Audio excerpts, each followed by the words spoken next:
शिवाजी महाराज की पैदाइश से पहले महाराष्ट्र कैसा था, आइए हम आपको बताते हैं। शिवाजी महाराज बड़े मशहूर शख्स थे।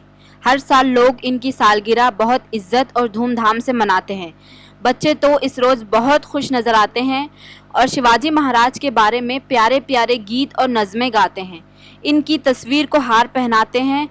पुरजोश व खरोश के साथ शिवाजी महाराज की जय के नारे लगाते हैं। शिवाजी महाराज कौन थे?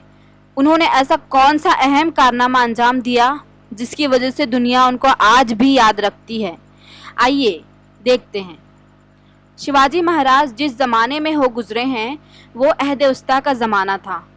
इस ज़माने में हर तरफ राजाओं और शाहों की अमलदारी थी। बहुत से राजा अवाम की भलाई का ख्याल रखने की बजाय ऐश व अशरत में पड़े हुए थे। लेकिन उसी ज़माने में बाज़ ऐसे राजा और बादशाह भी थे जिन्होंने अपने दौरे हुकूमत में अवाम की भलाई के लिए काम किए। शुमाल में मुग़ल बादशाह अकबर और जनूब में विजयनगर के राजा कृष्ण देव राय अपनी रियाया पर और हुक्मरानी की वजह से तारीख़ में मशहूर हैं। उनके साथ ही शिवाजी महाराज का नाम भी फ़ख्र से लिया जाता है। शिवाजी महाराज ने महाराष्ट्र में स्वराज्य की बुनियाद रखी। स्वराज्य के मानी है अपनी हुकूमत। महाराष्ट्र में शिवाजी महाराज से पहले तकरीबन 400 साल तक स्वराज्य नहीं था।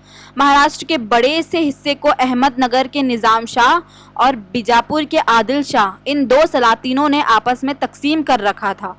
वो फराग दिल नहीं थे। इनके दौर में रियाया पर ज़्यादती होती थी। दोनों में नाइत्तेफाकी थी। इनमें अक्सर लड़ाइयाँ होती थी जिसकी वजह से रियाया परेशान रहती थी। लोग खुशहाल नहीं थे। लोगों को खुलेआम जश्न मनाने और मजहबी रस्म रिवाज की आज़ादी ना थी। ना उन्हें पेट भर अनाज मैसर था और ना ही रहने के लिए इनके पास कोई अच्छा सा महफूज मकान। हर जगह नाइंसाफ़ी का दौर था। महाराष्ट्र में जगह जगह देशमुख, देशपांडे वगैरह वतनदार थे, लेकिन रियाया पर इनकी कोई तवज्जो ना थी।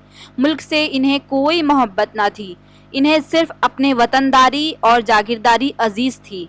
वतनदारी के लिए वो अक्सर एक दूसरे के साथ लड़ा करते थे।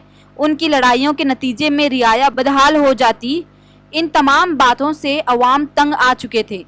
चारों तरफ बेइत्मीनानी फैली हुई थी। शिवाजी महाराज ने ये हालात देखे तो इन्होंने रियाया की खुशहाली के लिए मुल्क में स्वराज्य कायम करने का बीड़ा उठाया।